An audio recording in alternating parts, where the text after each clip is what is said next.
राधे राधे बंधु। YouTube channel भक्ति गीत वर्षा में आपका हार्दिक अभिनंदन है। आज मैं आपको श्रावण मास के शुक्ल पक्ष की पुत्रदा एकादशी का स्मरण कराती हूँ। बोल विष्णु भगवान की जय। धर्मराज युधिष्ठिर बोले कि हे भगवान, अब आप मुझे श्रावण माह के शुक्ल पक्ष की एकादशी की कथा सुनाइए। इस एकादशी का नाम तथा इसकी विधि क्या है, सो सब कहिए।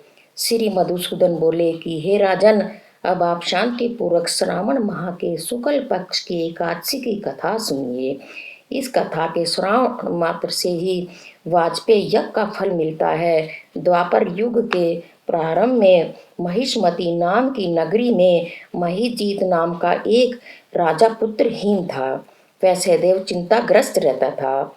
उसे वह राज्य दुखदायी प्रतीत होता था, क्योंकि पुत्र बिना इस लोक और परलोक दोनों में सुख नहीं मिलता। राजा ने पुत्र की प्राप्ति के बहुत यत्न किए, परंतु वह निष्फल गए। जब वह राजा वृद्ध होने लगा तो उसकी चिंता भी बढ़ने लगी। एक दिन उस राजा ने प्रजा को संबोधित करके कहा कि मैंने न तो अपने जीवन में पाप किया है और न अन्याय पूर्वक प्रजा से धन एकत्रित किया है। न मैंने कभी देवता और ब्राह्मणों का धन छीना है और न किसी की धरोहर ली है। मैंने प्रजा को सदैव पुत्र की तरह पाला है।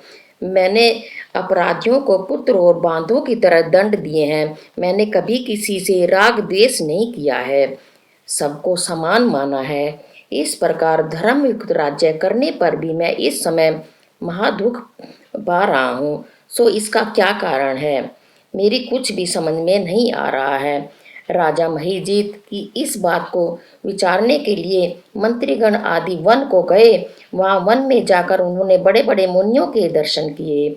उस स्थान पर वे वयोवृद्ध और धर्म के ज्ञाता महर्षि को यथा योग्य प्रणाम किया और उनके सन्मुख बैठ गए और उनसे विनय करने लगे कि हे देव, हमारे अहोभाग्य हैं कि हमें आपके दर्शन हुए। इस पर लोमेश ऋषि बोले कि हे ब्राह्मणों, आप लोगों की विनय तथा आपके सद्व्यवहार से मैं अत्यंत प्रसन्न हूँ। अब आप मुझे अपने आने का कारण बतलाइए।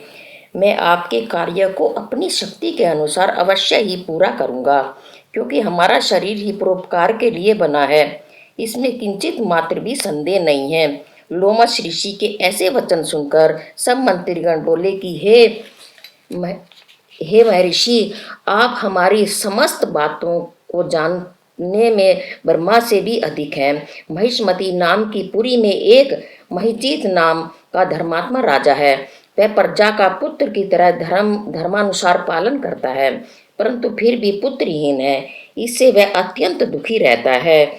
हम लोग उस राजा की प्रजा हैं। प्रजा का कर्तव्य है कि राजा के सुख में सुख माने और उसके दुख में दुख माने। हमको उससे पुत्रहीन होने का अभी तक कारण प्रतीत नहीं हुआ। अब जब हमने आपके दर्शन करे हैं, हमको पूर्ण रूप से विश्वास है कि हमारा कष्ट अब अवश्य ही दूर हो जाएगा। अतः आप हमको राजा को पुत्र प्राप्त होने का उपाय बतलाइए। इस पर लोमश ऋषि ने एक क्षण के लिए नेत्र बंद किए और राजा के पूर्व जन्मों का विचार करने लगे। वे विचार करके बोले कि हे ब्राह्मणों, यही राजा पिछले जन्म में अत्यंत निर्धन था और बुरे कर्म किया करता था। यह एक गांव में दूसरे गांव में घूमा करता था। एक दिन ज्येष्ठ मास के शुक्ल पक्ष की द्वादशी के दिन यह 2 दिन से भूखा था। दोपहर के समय यह एक जलाशय पर पानी पीने गया। वहां उसी समय की ब्याई हुई प्यासी गौ जल पी रही थी। राजा ने उसको प्यासी ही हटा दिया और स्वयं जल पीने लगा। हे ब्राह्मण, इसलिए राजा को यह दुख भोगने पड़े रहे हैं। एकादशी के दिन भूखा रहने से उसको राजा होना पड़ा और प्यासी गो हटाने से पुत्र के वियोग में दुख भोगना पड़ा।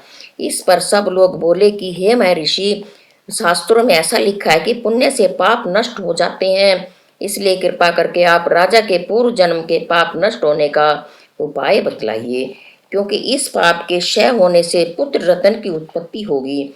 ब्राह्मणों के ऐसे वचनों को सुनकर लोमश ऋषि बोले कि हे ब्राह्मणों, यदि श्रावण माह की शुक्ल पक्ष की पुत्रता एकादशी को तुम सब लोग व्रत करो और रात्रि को जागरण करो और उस व्रत का फल राजों को प्रदान कर दो, तो तुम्हारे राजों को पुत्र रत्न प्राप्त होगा। मंत्रियों सहित समस्त प्रजा महर्षि लोमस ऋषि के वाक्यों को सुनकर प्रसन्नता पूर्वक अपने नगर को वापिस आई। उन सब लोगों ने श्रावण मास के शुक्ल पक्ष की पुत्रदायी एकादशी को लोमस ऋषि की आज्ञा अनुसार विधि पूर्वक व्रत किया और द्वादशी को उसका फल राजा को दिया। उस पुण्य के प्रभाव से रानी के गर्भ धारण किया और 9 महीने पश्चात उस एक अत्यंत तेजस्वी पुत्र रतन प्राप्त हुआ। हे राजन, इसलिए इस एकादशी का नाम पुत्रदा एकादशी पड़ा। जो मनुष्य पुत्र रतन को प्राप्त करना चाहते हैं उन्हें इस एकादशी का विधि पूर्वक व्रत करना चाहिए। इस व्रत के प्रभाव से इस लोक में सुख और परलोक में स्वर्ग मिलता है। बोले एकादशी महात्मा की जय। बंधुओं, चैनल को लाइक, शेयर और सब्सक्राइब करें और बेल आइकन भी दबाएं जिससे कि आपको नई वीडियो की जानकारी मिल सके।